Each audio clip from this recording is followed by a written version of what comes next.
Hello everyone, good afternoon to all of you. आज के इस सेशन में हम लोग 11 जून 2020 के करंट अफेयर कवर करेंगे। सबसे पहले आपसे माफ़ी चाहता हूं कि आज सुबह वीडियो नहीं आ पाया। मैंने टेलीग्राम पर भी आपको इन्फॉर्म कर दिया था कि आज के लिए माफ़ी चाहता हूं, क्योंकि थोड़ा सा बिजी था, इस वजह से सुबह आज सेशन नहीं आ पाया। तो कल का जो सेशन होगा, कल सुबह 6 बजे ही आपको सेशन मिलेगा टाइम पर, जो आपके टाइम पर मिलता है। सेशन को स्टार्ट करते हैं। सभी क्वेश्चन इंपॉर्टेंट है, ध्यान से पढ़िएगा। पहला क्वेश्चन है, India is reconstructing 56 schools in which country. Bharat ये कौन सा देश है जहां पर 56 स्कूलों को रिकंस्ट्रक्ट कर रहा है? ये देश है नेपाल। आपको बता दूं, 3 साल पहले नेपाल में जो अर्थक्वेक आया था, अर्थक्वेक के बाद भारत सरकार ने नेपाल सरकार से यह वादा किया था कि नेपाल में कुछ ऐसे डिस्ट्रिक्ट हैं जहां पर जो स्कूल्स वहां के खराब हो गए थे, जो स्कूल्स अर्थक्वेक का शिकार हो गए थे, उन स्कूलों को रिकंस्ट्रक्ट करेगा भारत। तो ये बेसिकली पड़ोसी देश को हेल्प करने के लिए एक उस टाइम पर पैक्ट साइन हुआ था। तो ये नेपाल के साथ पैक्ट साइन हुआ है। अब यहाँ पर अगर डिस्ट्रिक्ट्स की बात करें तो आपको ध्यान रखना है, ये कुछ डिस्ट्रिक्ट है। पहला है आपका गोरखा डिस्ट्रिक्ट, दूसरा है यहाँ पर धोलाखा डिस्ट्रिक्ट, क्या बोलते हैं इसे, दोलाखा डिस्ट्रिक्ट। तीसरा है यहाँ पर नावाकोट डिस्ट्रिक्ट, नावाकोट इसको बोलते हैं। चौथा डिस्ट्रिक्ट है धदिंग डिस्ट्रिक्ट, DHADING, धदिंग डिस्ट्रिक्ट। 4 हो गए। पांचवा है यहाँ पर रामेचाप डिस्ट्रिक्ट।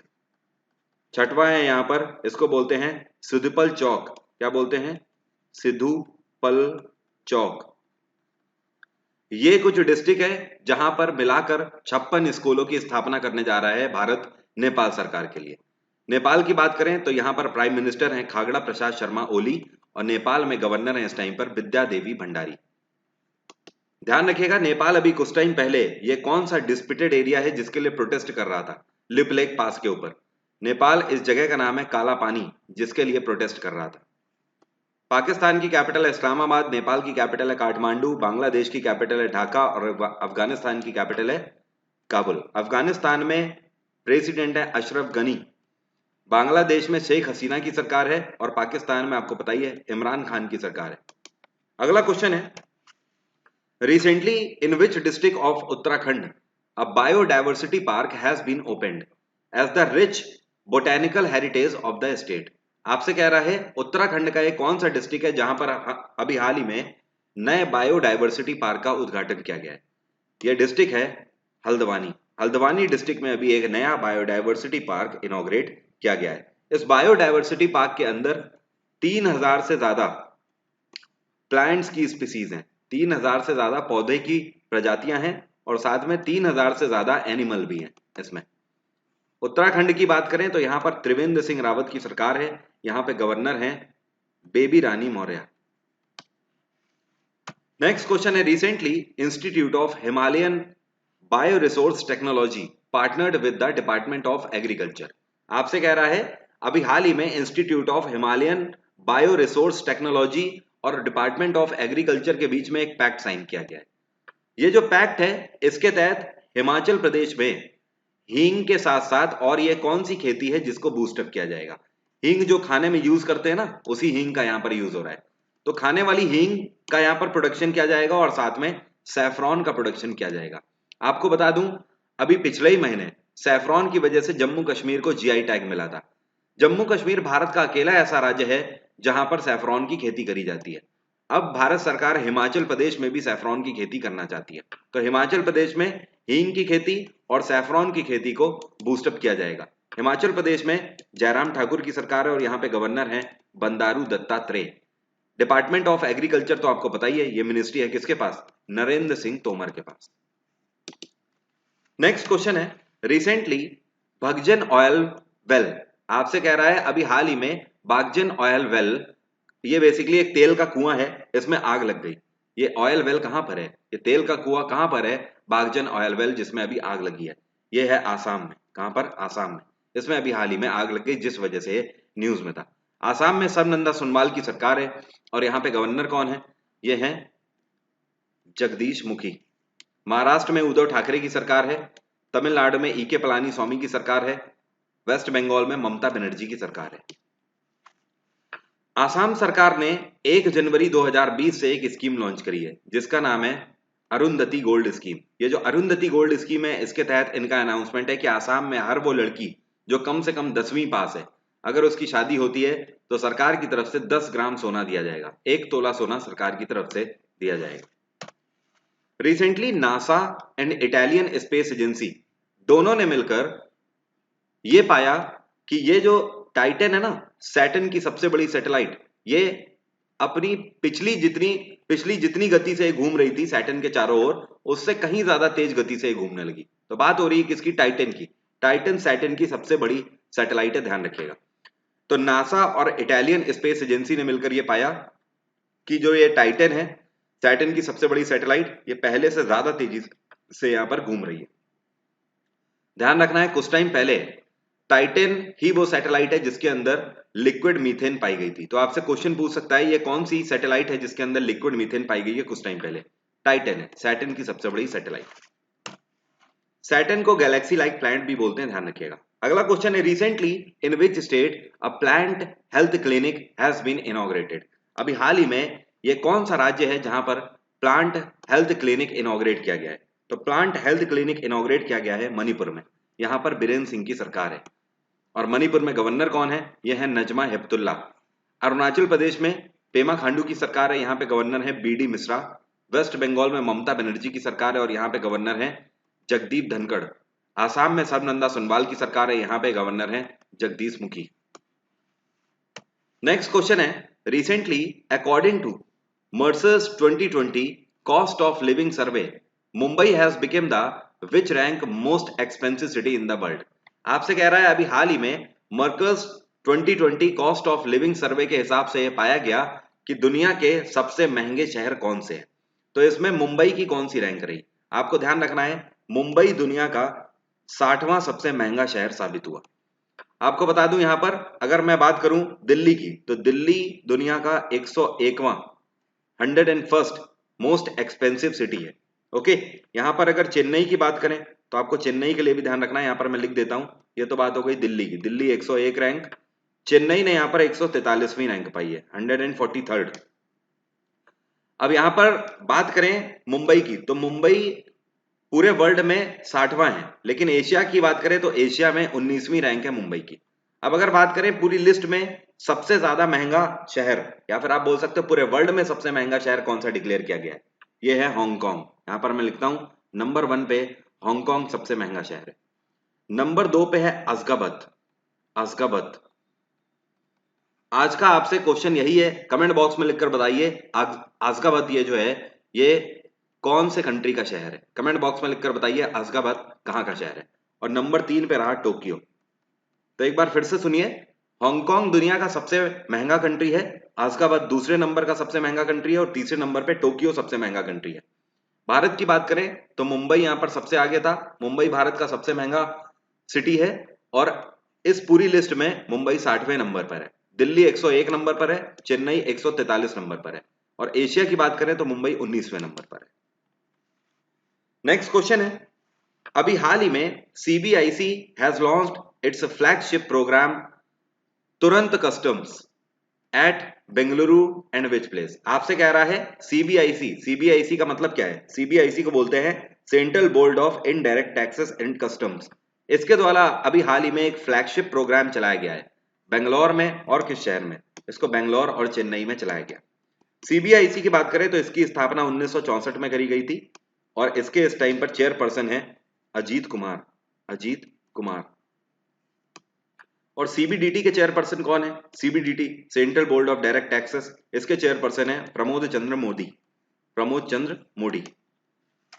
नेक्स्ट क्वेश्चन है, recently which state has topped in wheat procurement on support price. आपसे कह रहा है wheat procurement on support price को कौन से राज्य ने टॉप किया है? यह राज्य है आपका मध्य प्रदेश। इसका मतलब क्या हुआ? देखो इसका मतलब यह है कि गेहूं की खेती में किसानों की इनकम को संरक्षण देने के लिए, मतलब कहने का ये कि किसानों से उनका जो गेहूं खरीदा है वो मानकों के आधार पर खरीदा है, ठीक है। तो ऐसा तो हर राज्य करता है, लेकिन सबसे ज्यादा फायदा किसानों को दिया है उनके वीट खरीदकर कौन सी राज्य सरकार ने? मध्य प्रदेश सरकार ने। मध्य प्रदेश सरकार ने किसानों के गेहूं खरीदकर सबसे बेहतर दाम दिए हैं मध्य प्रदेश के किसानों को। यहाँ पर शिवराज सिंह चौहान की सरकार है। यहाँ पे गवर्नर है लालजी टंडन। राजस्थान में अशोक गहलोत की सरकार है। गुजरात में विजय रूपानी की सरकार है। उत्तर प्रदेश में योगी आदित्यनाथ की सरकार है। अगला क्वेश्चन है, अभी हाल ही में a robot has been developed, एक रोबोट बनाया गया है। ये जो आप देख रहे हो ये एक रोबोट है। To reduce the physical contact of nurses and ward boys with कोविड-19 patient, what is the name of this robot? अभी हाल ही में एक रोबोट बनाया गया, ये हॉस्पिटल में यूज किया जा रहा है, जिसके तहत नर्सेस और वार्ड बॉयज को दूर रखा जाएगा कोविड-19 के पेशेंट से। आप देख रहे हो ये पानी की व्यवस्था भी कर देगा, वाटर हो गया, खाना हो गया, इन सब ट्रेस में भर के ले जाएगा पेशेंट्स के पास। इसमें नीचे पहिए लगे हुए हैं। तो ये जो रोबोट है इसका नाम आपको बताना है। इसका नाम है कोरोबॉट। क्या नाम है? कोरोबॉट। बाय द वे आपको बता दूं, ये जो आपको पिक्चर में दिख रहे हैं इनका नाम है प्रतीक। प्रतीक महाराष्ट्र के एक स्टूडेंट हैं, मात्र 23 साल इनकी उम्र है। 23 साल में इन्होंने ही कोरोबॉट को बनाया है। ये जो आपको कोरोबॉट दिख रहा है ये प्रतीक नहीं बनाया है, ध्यान रखिएगा। अगला क्वेश्चन है, recently which state government has launched Raj Kaushal portal? अभी हाल ही में कौन सी राज्य सरकार है जिसके द्वारा राज कौशल पोर्टल को लॉन्च किया गया? राज कौशल पोर्टल को लॉन्च किया गया है अशोक गहलोत की सरकार के द्वारा, मतलब राजस्थान सरकार के द्वारा इसको लॉन्च किया गया। ये जो माइग्रेंट वर्कर्स हैं उनको जॉब देने के लिए राज्य में इस पोर्टल को लॉन्च किया गया है।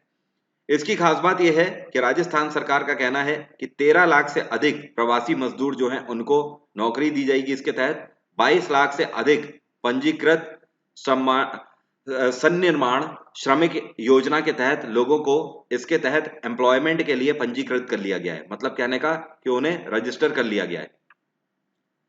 1 लाख से अधिक आईटीआई प्रशिक्षित इसमें शामिल है। मतलब 1 लाख से अधिक ऐसे होंगे जिन्हें स्किल्ड जॉब मिलेगी, बाकी लोगों को नॉन स्किल्ड मिलेगी, मनरेगा के तहत जॉब मिलेगी।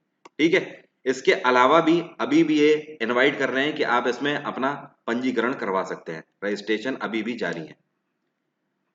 और यहाँ पे गवर्नर कौन है? राजस्थान में गवर्नर है कलराज मिश्र। अगला क्वेश्चन है, recently which Indian entrepreneur has been awarded with NASA distinguished public service medal? अभी हाल ही में उत्कृष्ट कार्य के लिए, इनोवेशन के फील्ड में उत्कृष्ट कार्य के लिए ये कौन से भारतीय इनोवेटर हैं जिनको नासा की तरफ से NASA distinguished public service medal से सम्मानित किया गया है? इनका नाम है रंजीत कुमार। क्या नाम है? Ranjit Kumar. So third one is the correct answer. NASA का हेडक्वार्टर है Washington DC. Recently Arjun Charan Sethi, अभी हाल ही में अर्जुन चरण सेठी का निधन हो गया। ये फॉर्मर यूनियन मिनिस्टर थे। कौन सी मिनिस्ट्री के? तो आपको ध्यान रखना है ये वाटर रिसोर्सेज के यूनियन मिनिस्टर रह चुके हैं। इवन ये कौन सी पार्टी से बिलोंग करते थे? बीजेपी से बिलोंग करते थे, ध्यान रखिएगा। अभी हाल ही में 79 की एज में इनका निधन हो गया। उड़ीसा से बिलोंग करते थे और जब तक ये पॉलिटिकल करियर इन्होंने अपना संभाला, इनकी कॉन्स्टिट्यूएंसी थी उड़ीसा का भद्रक। इस जगह क्या बोलते हैं? भद्रक।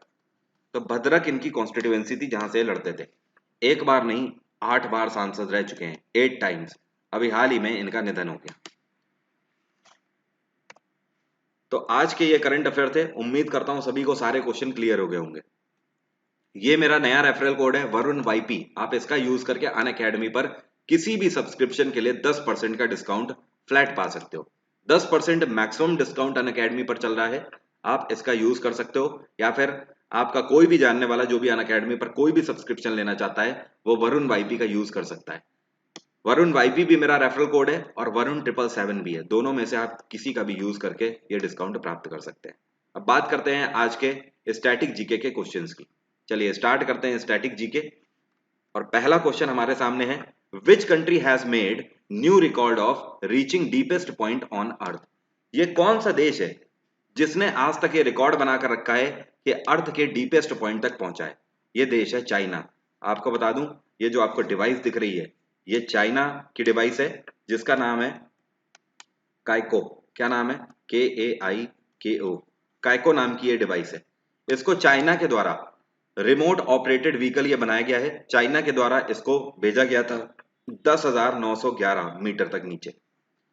तो एक तरीके से आप बोल सकते हो कि इंसान आज तक अर्थ में सबसे डीपेस्ट पॉइंट पर कितने नीचे पहुंचा है? 10,911 मीटर तक जा चुका है और ये कीर्तिमान स्थापित किया है चाइना ने। ये अभी की बात नहीं है, ये करीब 2 साल पहले की बात है। चाइना की कैपिटल है बीजिंग, लेकिन स्टैटिक जीके का क्वेश्चन है। नेक्स्ट क्वेश्चन है, there are how many member countries of G20। अभी G20 का समिट भी हुआ था, इस वजह से न्यूज में आपसे क्वेश्चन भी पूछा जा सकता है कि G20 में कितने मेंबर कंट्रीज हैं। G20 में 23 मेंबर कंट्रीज हैं अभी। So second one is the correct answer. Next question है, which of the following is known as Kaviraj. इनमें से कौन सा शासक है या फिर कौन सा कवि है जिसको कविराज के नाम से जाना जाता है? चंद्रगुप्त, अमीर खुसरो, अबुल फजल या फिर समुद्रगुप्त। आपको ध्यान रखना है कविराज के नाम से समुद्रगुप्त को जाना जाता है। समुद्रगुप्त के जो सिक्के हैं, समुद्रगुप्त ने 6 तरीके के गोल्ड कॉइन चलाए थे। ये 6 तरीके के सिक्कों में से एक सिक्का है जिसको बोलते हैं वीणा वादक सिक्का। ये जो वीणा वादक सिक्का है, इसमें एक चित्र बना हुआ है समुद्रगुप्त का जिसमें वो वीणा बजा रहा है। तो इससे हमें पता लगता है कि समुद्रगुप्त के टेन्योर में समुद्रगुप्त को वीणा वादक तो थे ही और साथ में कवि भी थे, इस वजह से इनको कविराज के नाम से जाना जाता है। समुद्रगुप्त को ही नेपोलियन ऑफ इंडिया और एशिया के नाम से भी जाना जाता है। तो fourth one is the correct answer. और अमीर खुसरो को क्या बोलते हैं? अमीर खुसरो को बोलते हैं तोता ए हिंद, तोता ए हिंद। उम्मीद करता हूं आप सभी की स्टडी वगैरह अच्छी चल रही होगी। स्टडी पर ध्यान दीजिए इस टाइम पर और दम लगा के बिल्कुल पढ़ाई करिए। इस बार सिलेक्शन लेना है, दैट मीन्स लेना है, बस इसी नियत के साथ पढ़िए। अगला मौका नहीं मिलेगा, हर मौके को इसी तरीके से भुनाना है, ठीक है? बस यही सोचकर। और वीडियो अच्छा लग रहा है तो आप लोग वीडियो को लाइक जरूर कर दो, वीडियो को आप लोग शेयर ज्यादा से ज्यादा कर दिया करो, ठीक है? नेक्स्ट क्वेश्चन है, impaired blood clotting caused the lack of. आपसे कह रहा है जब शरीर में खून का थक्का बनना बंद हो जाता है, इम्पेयर्ड ब्लड क्लॉटिंग जिसे बोलते हैं, इसका मतलब क्या है कि शरीर में कौन सा विटामिन की कमी है? विटामिन के की कमी है। विटामिन के की कमी से इम्पेयर्ड ब्लड क्लॉटिंग की प्रॉब्लम हो जाती है, खून का थक्का बनना बंद हो जाता है। अगला क्वेश्चन है, who has won Dubai tennis title 2020। इस बार जनवरी के महीने में, जनवरी 2020 में दुबई टेनिस टाइटल्स हुआ था। इस बार का दुबई टेनिस मास्टर्स किसने जीता? ये जीता सर्बिया के खिलाड़ी नोवाक जोकोविच ने। सर्बिया के खिलाड़ी हैं, ध्यान रखिएगा। रोजर फेडरर ये स्विट्जरलैंड के खिलाड़ी हैं, राफेल नडाल स्पेन के खिलाड़ी हैं, एंडी मरे इंग्लैंड के खिलाड़ी हैं। सभी क्वेश्चन उम्मीद करता हूं क्लियर हो गए होंगे आपको। कल सुबह 6 बजे इसी टाइम पर मिलूंगा, बिल्कुल अपने प्रॉपर टाइम पर, शार्प 6 बजे सुबह आपको करंट अफेयर कल मिलेंगे, ठीक है? अन अकेडमी पर आप मेरा कोर्स ज्वाइन कर सकते हो, 12 से लेकर 1:30 बजे तक कंप्लीट कोर्स चल रहा है जीएस का, आप इसको ज्वाइन कर सकते हो, डेली चलता है। और सुबह 9:30 से लेकर 11 बजे तक स्टैटिक जीके और करंट अफेयर की क्लास डेली की डेली चलती है, जहां पर मैं स्टैटिक जीके और करंट अफेयर रिवीजन कराता हूं पूरे 1.5 घंटे। आप इसको भी ज्वाइन कर सकते हो अन अकेडमी पर। माफ करिएगा, सब्सक्रिप्शन के लिए ये है मेरा डिस्काउंट कोड वरुण 777, आप इसका भी यूज कर सकते हो और वरुण वाईपी का भी आप यूज कर सकते हो, दोनों ही मेरे कोड है। इन दोनों में आप कोई भी लगाओगे, जितना भी डिस्काउंट होगा उसके ऊपर एक्स्ट्रा 10% डिस्काउंट आपको मिल जाएगा। Thank you so much, have a nice day, take care, bye bye.